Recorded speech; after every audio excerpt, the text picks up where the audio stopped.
je reste à votre entière disposition, mon cher doyen, pour tout besoin que vous ferez sentir à mon niveau, et vous ne serez jamais déçus par rapport à cette situation. Je vais m'adresser aux magistrats.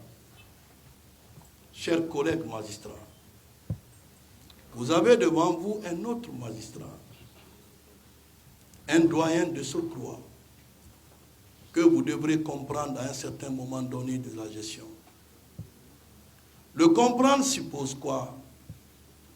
Lorsque il y a une difficulté que vous allez ressentir, je vous prie humblement de venir ouvrir ou taper à sa porte pour qu'il puisse vous écouter sur tout ce que vous voulez. Discutez en famille. Ne lavez pas les linges sales en public. En le faisant, ce n'est pas dit seulement que vous allez affaiblir, c'est l'institution judiciaire. Doyen, ne fermez jamais votre porte aux magistrats.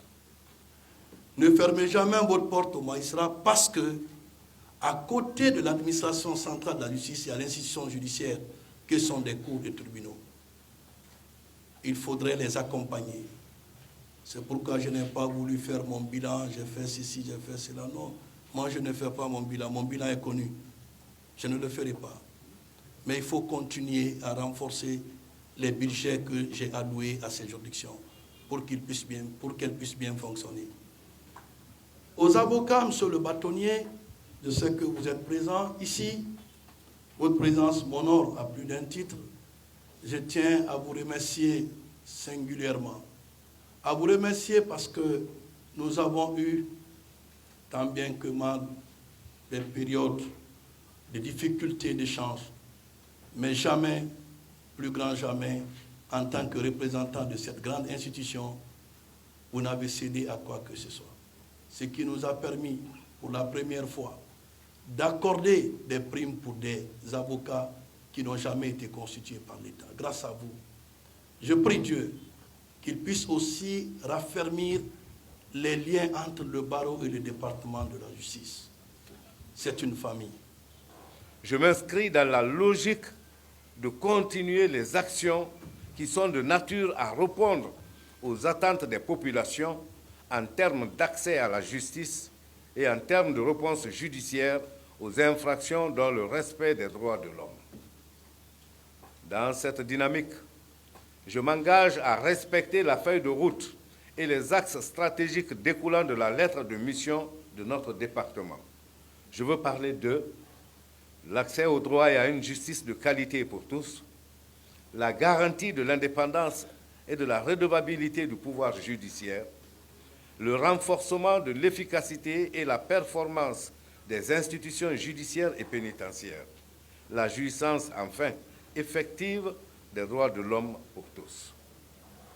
Au titre de l'accès au droit et à une justice de qualité pour tous, mes priorités seront, entre autres, la continuité du procès des événements du 28 septembre 2009 et la mise en place d'un fonds spécial d'indemnisation des victimes, l'opérationnalisation du fonds d'aide juridictionnelle pour les plus démunis de notre pays.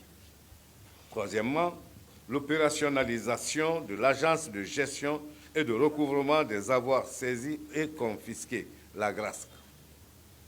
Au titre de la garantie de l'indépendance et de la redevabilité du pouvoir judiciaire, je m'emploierai à assurer l'autonomie dans le fonctionnement des cours et tribunaux, veiller au bon fonctionnement des organes de discipline des magistrats et auxiliaires de justice, le renforcement des capacités de l'inspection des services judiciaires et pénitentiaires, et toute autre direction. Ce n'est pas parce que je viens de l'inspection que...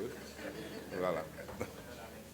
En ce qui concerne le renforcement de l'efficacité et la performance des institutions judiciaires et pénitentiaires, je mettrai tout en œuvre pour la construction ou la rénovation des infrastructures judiciaires et pénitentiaires sur toute l'étendue du territoire national.